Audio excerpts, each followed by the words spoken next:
तीसरा बाब नावादे के लिहाज से। बस यहूदी को क्या फजीलत है या खतना का क्या फ़ायदा? अलबत्ता हर तरह से बहुत, ख़ासकर इसलिए कि खुदा के अक़वाल उन्हीं के सपुर्द हैं, और अगर उनमें से बाज़ बेवफ़ा हुए तो क्या हुआ? क्या उनकी बेवफ़ाई खुदा की वफ़ादारी को बातिल कर सकती है? हरगिज़ नहीं, बल्कि खुदा सच्चा ठहरे और हर एक आदमी झूठा। चुनांचे लिखा है कि ताकि तू अपने फतवा में आदिल ठहरे और अपने मुकदमे में फतह पाए। या अगर हमारी नाराज़गी खुदा की सदाकत को ज़ाहिर करती है तो हम क्या कहें? क्या ये कि खुदा नाराज़ है जो गज़ब को नाजिल करता है? मैं तो इंसान ही की तरह बोलता हूँ, हरगिज़ नहीं, वरना खुदा क्यों कर इस दुनिया की अदालत करेगा? फिर अगर मेरे झूठ के सबब से खुदा की सच्चाई उसके जलाल के लिए ज़ाहिर हुई है, तो फिर मुझ पर क्यों गुनहगार की तरह फतवा दिया जाता है, और हम क्यों बुराई ना करें ताकि भलाई निकले? चुनांचे ये तोहमत हम पर लगाई भी जाती है और बाज़ ऐसी बातें हमसे मंसूब भी करते हैं। ऐसों पर फतवा लगाना हक है, और ना कलाम मुक़द्दस के लिहाज से। बस क्या हुआ? क्या हम कुछ फजीलत रखते हैं? हरगिज़ नहीं, क्योंकि हम ठहरा चुके हैं कि क्या यहूदी और क्या यूनानी सब के सब गुनाह के मातहत हैं।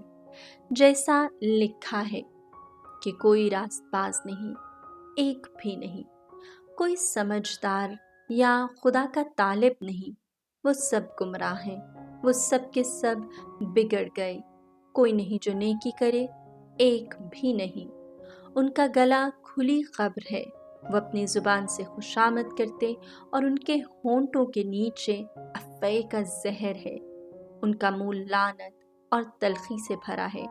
उनके कदम खून बहाने के लिए दौड़ते हैं।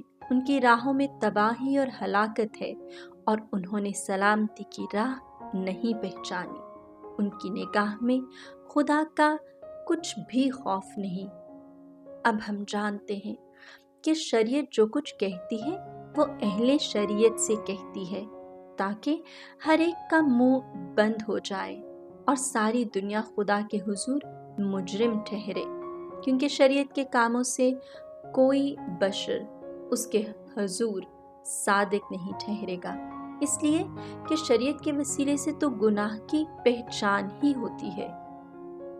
फ़क़्त इंजील में सदाकत, मगर अब खुदा की ऐसी सदाकत ज़ाहिर हुई है जो शरीयत पर मुनहसर नहीं, और जिसकी तस्दीक शरीयत और इंबिया से होती है, यानी खुदा की ऐसी सदाकत जो यीशु मसीह पर ईमान रखने से उन सब को हासिल होती है जो ईमान लाते हैं, क्योंकि कुछ फ़र्क नहीं, इसलिए कि सब ने गुनाह किया और खुदा के जलाल से महरूम है।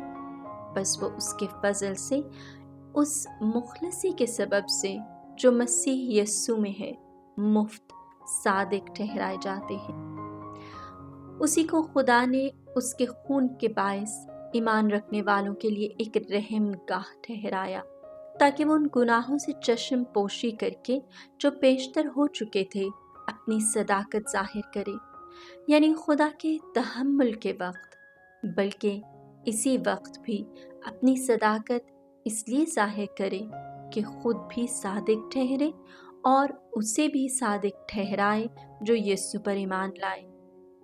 तो अब तेरा फ़ख्र कहाँ रहा? इसकी तो गुंजाइश ही नहीं। कौन सी शरीयत के सबब से? क्या ईमान की शरीयत से? नहीं, बल्कि ईमान की शरीयत से। चुनांचे हमारा दावा ये है कि शरीयत के अमाल के बग़ैर ईमान के सबब से इंसान सादिक ठहरता है। क्या खुदा सिर्फ यहूदियों ही का है, गैर कौमों का नहीं? बेशक गैर कौमों का भी है, क्योंकि एक ही खुदा है जो अहले खतान को भी ईमान के सबब से और अहले खुल्फ को भी ایمان کے سبب سے صادق ٹھہراتا ہے۔ بس کیا ہم شریعت کو ایمان سے باطل کرتے ہیں؟ ہرگز نہیں، بلکہ ہم تو شریعت کو قائم رکھتے ہیں۔